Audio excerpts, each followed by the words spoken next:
اب ہم چلتے ہیں اپنے اگلے سیشن کی جانب، حدیث کے آئینے میں رمضان، سیشن نمبر 2۔ حدیث ہم دیکھتے ہیں، حضرت سلمان یہ بیان کرتے ہیں کہ رسول اللہ صلی اللہ علیہ وسلم نے شعبان کے آخری دن میں ہمیں خطبہ کیا اور فرمایا، اے لوگو، تم پر ایک عظیم و شان اور بابرکت مہینہ سایہ فگن ہو گیا ہے۔ اس میں ایک ایسی رات ہے جو 1000 مہینے سے بہتر ہے۔ اللہ تعالیٰ نے اس کے روزوں کو فرض کیا ہے اور راتوں کے قیام کو نفل۔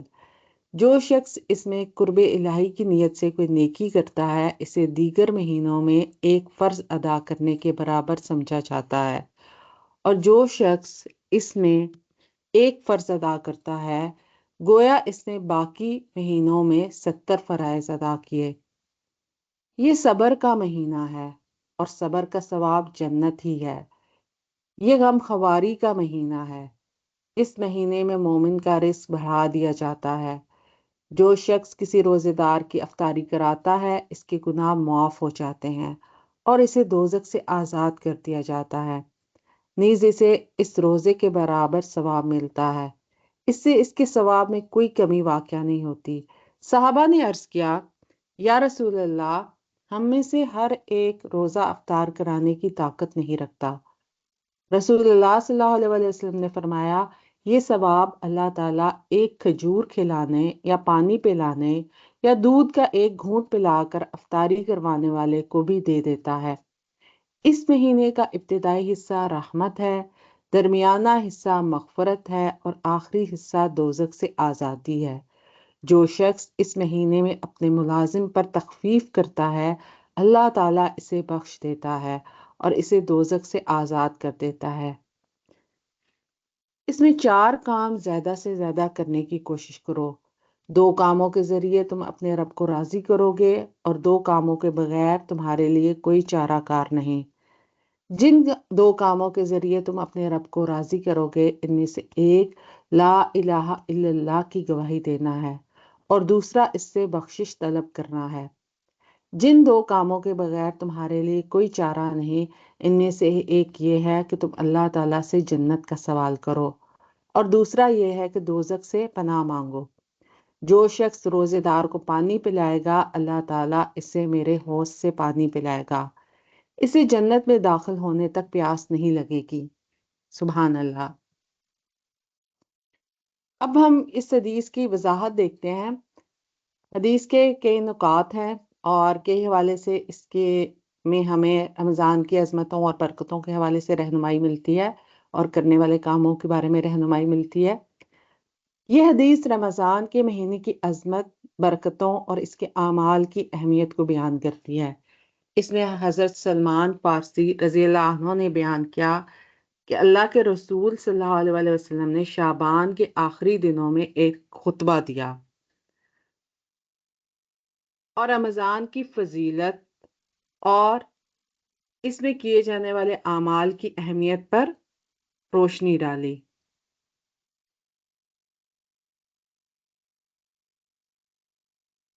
اس حدیث میں درج ذیل مختلف نکات ہیں۔ پہلی بات اس میں کیا کی گئی ہے؟ رمضان کا مہینہ۔ رمضان ایک عظیم اور بابرکت مہینہ ہے جس میں اللہ تعالیٰ نے روزے فرض کیے ہیں اور راتوں میں قیام، نماز تراویح کو نفل قرار دیا ہے۔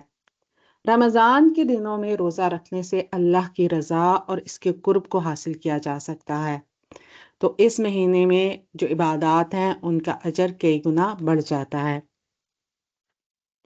شب قدر کی اہمیت، ہمیں دوسری چیز اس حدیث سے کیا پتہ چلتی ہے؟ شب قدر کی اہمیت۔ رمضان کی ایک رات شب قدر ایسی ہے جو 1000 مہینوں سے بہتر ہے۔ یہ رات عبادت، دعاؤں اور اللہ کی رحمت کا دروازہ کھولنے والی ہے۔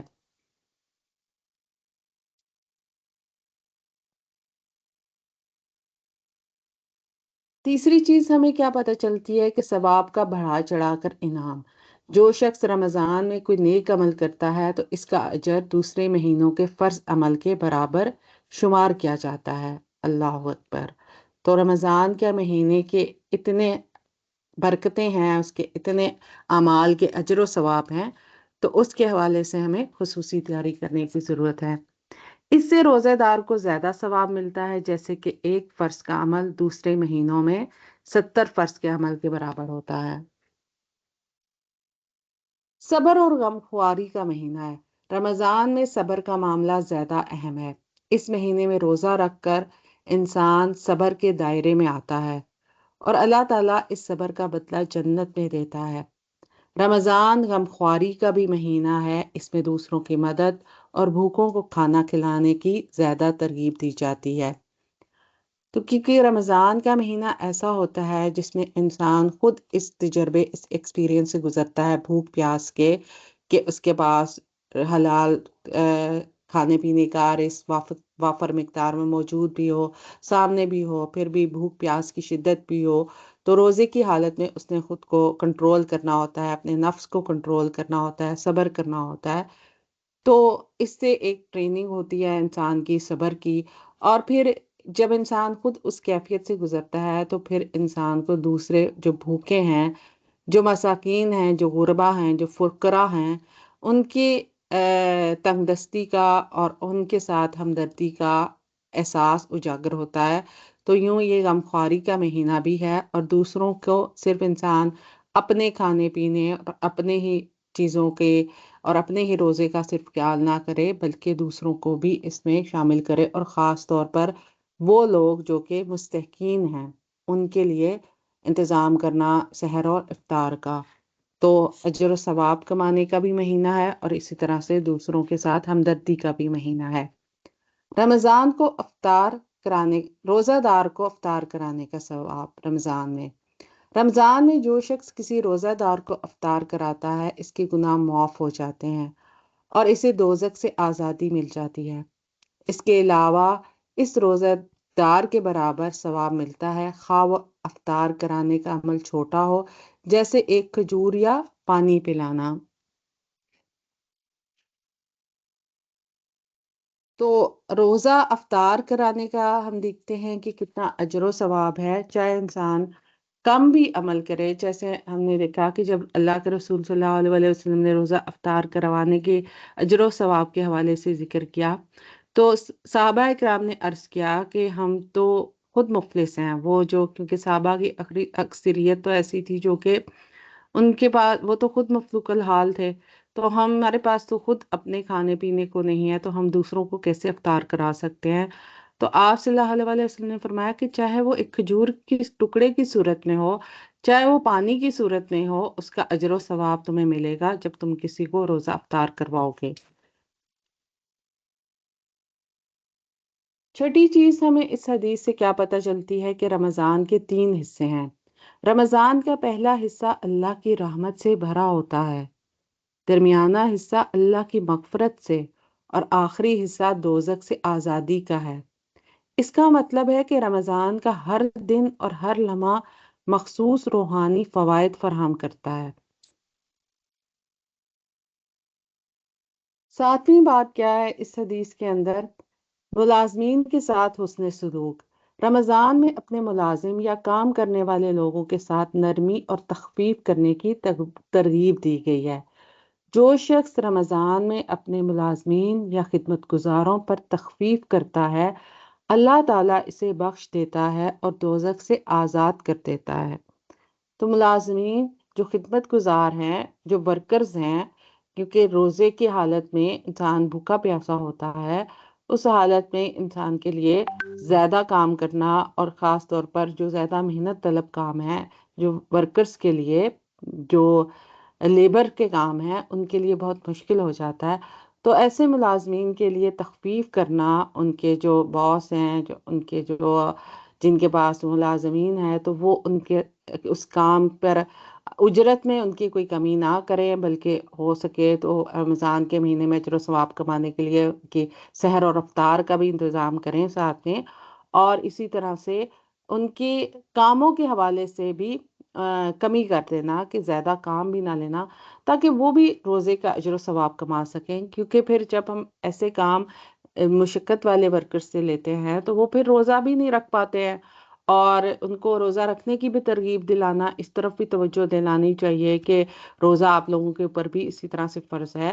تو جیسے ہم گھروں میں کام کرنے والے بھی ملازمین ہوتے ہیں، جو ڈرائیور ہو گئے یا باقی لوگ ہو گئے، یا کام کرنے والے ہم دیکھتے ہیں جو ہیلپرز لیڈیز ہوتی ہیں، جو خواتین ہوتی ہیں جو گھروں میں کام کرتی ہیں، تو ان سے بھی کاموں کے حوالے سے رمضان کے مہینے میں ان کو بھی جو ڈیلی روٹین کے کام ہے اس سے ان کے تھوڑے کاموں کو کم کر دینا، کہ ہم صرف اپنے گھروں کی صفائی ستھرائی کا اپنی اس کو دیکھتے نہ رہیں، اور ان چیزوں کو وہی کہ ہمارا تو روٹین کے ڈسٹرب نہ ہو ان چیزوں کا، بلکہ اس چیز کا خیال رکھنا کہ وہ بھی روزہ رکھیں، اور روزے کے حوالے سے ان کو ترغیب بھی دینا روزہ رکھیں، اور اس کے ساتھ ساتھ وہ ان کے کاموں میں کمی کر دینا۔ اور اس کے حوالے سے ان کو یہ ترغیب بھی دلائی جا سکتی ہے کہ اگر آپ روزہ رکھیں گے تو پھر میں آپ کو یہ اجرت دوں گی، تو وہ اس طرح سے بھی، کیونکہ کسی کو اس طرف بھی توجہ دلانے کے لیے جس کے پاس اتنا علم نہیں ہے، یا اس طرح سے وہ دین کی طرف ابھی اس طرح سے راغب نہیں ہے، تو اس طرح سے بھی اس کو تھوڑا آپ اس کو کچھ ایک چیز دینے کے حوالے سے بھی اس کو دے سکتے ہیں کہ آپ کو سحر و افطار کا میں انتظام کروں گی اگر آپ روزہ رکھیں گے، تو اس طرح سے آپ اجر و ثواب کمائیں گے۔ اسباق کیا ملتے ہیں ہمیں اس حدیث سے؟ رمضان کی عبادت کی اہمیت۔ رمضان میں عبادات کا ثواب بہت زیادہ بڑھا ہوا ہے۔ ہمیں اس مہینے میں زیادہ سے زیادہ نیک اعمال کرنے چاہیے تاکہ اللہ کا قرب حاصل ہو سکے۔ شب قدر کی تلاش۔ رمضان کی ایک رات شب قدر 1000 مہینوں سے بہتر ہے، اس لیے ہمیں اس رات میں خاص عبادات اور دعا کرنے کی کوشش کرنی چاہیے۔ صبر اور استقامت۔ رمضان میں روزہ رکھنے سے صبر اور استقامت کی تعلیم ملتی ہے۔ ہمیں اپنے معاملات میں صبر کا مظاہرہ کرنا چاہیے۔ غریبوں اور محتاجوں کا خیال رکھنا۔ رمضان میں غریبوں اور محتاجوں کی مدد کرنا بہت بڑی عبادت ہے۔ ہمیں اس ماہ میں زیادہ سے زیادہ صدقہ دینے، افطار کرانے اور دوسروں کی مدد کرنے کی کوشش کرنی چاہیے۔ ہمسایوں اور ملازمین کے ساتھ حسن سلوک۔ رمضان میں ہمیں اپنے قریب ترین افراد جیسے ہمسایوں اور ملازمین کے ساتھ حسن سلوک کرنا چاہیے۔ ان کے ساتھ نرمی اور انصاف کا برتاؤ ضروری ہے۔